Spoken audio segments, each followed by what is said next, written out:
देश से एक बहुत बड़ी खबर आ रही है। इच्छा मृत्यु को लेकर, इच्छा मृत्यु पर सुप्रीम कोर्ट ने बहुत बड़ा फैसला दिया है। गाजियाबाद के हरीश राणा की इच्छा मृत्यु को सुप्रीम कोर्ट ने मंजूरी दी है। हरीश राणा 10 साल से बिस्तर पर हैं। डॉक्टर्स ने कहा है कि वो कभी ठीक नहीं हो सकते। उनकी परेशानी को देखते हुए हरीश राणा के माता पिता ने इच्छा मृत्यु की अर्जी दी थी।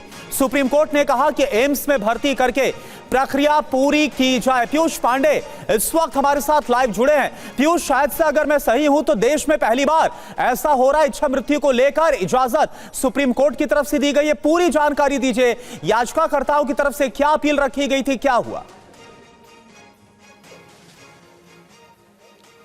जी करुणा, देखिए अहम बात यह है कि सुप्रीम कोर्ट ने जो पहले 2018 में फैसला दिया था कॉमन कॉज के मामले पर, तो अब उस फैसले को एक तरह से लागू किया जा रहा है और पहली बार लागू किया जा रहा है। चूंकि दो तरह की यूथेनेशिया होते हैं, यानी कि इच्छा मृत्यु होती है, एक्टिव यूथेनेशिया और पैसिव यूथेनेशिया। तो सुप्रीम कोर्ट ने 2018 में पैसिव यूथेनेशिया को अलाउ किया था, यानी कि निष्क्रिय इच्छा मृत्यु। यदि कोई व्यक्ति बीमार है लंबे समय से और उसकी ठीक होने की कोई गुंजाइश नहीं है, जैसा कि हरीश राणा के मामले में सामने आया है, और जो बोर्ड बनाया था, चिकित्सा बोर्ड बनाया था सुप्रीम कोर्ट ने, उस बोर्ड ने ये स्पष्ट कर दिया कि हरीश राणा ठीक नहीं हो सकते। पिछले 12 साल से वो डेथ बेड पर थे, और ऐसी स्थिति को ध्यान में रखते हुए सुप्रीम कोर्ट ने पैसिव यूथेनेशिया को अलाउ किया है, यानी कि निष्क्रिय इच्छा मृत्यु। उनके सभी सपोर्टिव सिस्टम जो अभी हैं वो हटा दिए जाएंगे और ये कार्रवाई पूरी की जाएगी। ये अपने आप और इसके लिए पहला ऐतिहासिक इस तरह का निर्णय कर दिया है, और लंबे समय से इस पर देश में बहस भी चलती रही है। शुक्रिया पीयूष आपका। देश से एक बहुत बड़ी खबर आ रही है। इच्छा मृत्यु को लेकर, इच्छा मृत्यु पर सुप्रीम कोर्ट ने बहुत बड़ा फैसला दिया है। गाजियाबाद के हरीश राणा की इच्छा मृत्यु को सुप्रीम कोर्ट ने मंजूरी दी है। हरीश राणा 10 साल से बिस्तर पर हैं। डॉक्टर्स ने कहा है कि वो कभी ठीक नहीं हो सकते। उनकी परेशानी को देखते हुए हरीश राणा के माता पिता ने इच्छा मृत्यु की अर्जी दी थी।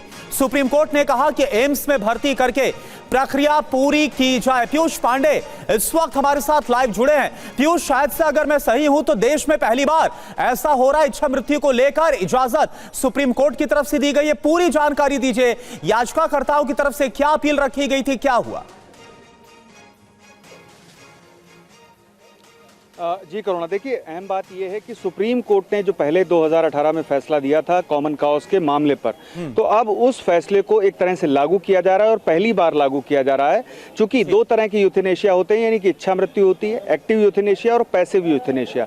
तो सुप्रीम कोर्ट ने 2018 में पैसिव यूथेनेशिया को अलाउ किया था, यानी कि निष्क्रिय इच्छा मृत्यु। यदि कोई व्यक्ति बीमार है लंबे समय से और उसकी ठीक होने की कोई गुंजाइश नहीं है, जैसा कि हरीश राणा के मामले में सामने आया है, और जो बोर्ड बनाया था, चिकित्सा बोर्ड बनाया था सुप्रीम कोर्ट ने, उस बोर्ड ने ये स्पष्ट कर दिया कि हरीश राणा ठीक नहीं हो सकते। पिछले 12 साल से वो डेथ बेड पर थे, और ऐसी स्थिति को ध्यान में रखते हुए सुप्रीम कोर्ट ने पैसिव यूथेनेशिया को अलाउ किया है, यानी कि निष्क्रिय इच्छा मृत्यु। उनके सभी सपोर्टिव सिस्टम जो अभी हैं वो हटा दिए जाएंगे और ये कार्रवाई पूरी की जाएगी। ये अपने आप और इसके लिए पहला ऐतिहासिक इस तरह का निर्णय कर दिया है, और लंबे समय से इस पर देश में बहस भी चलती रही है। शुक्रिया पीयूष आपका। देश से एक बहुत बड़ी खबर आ रही है।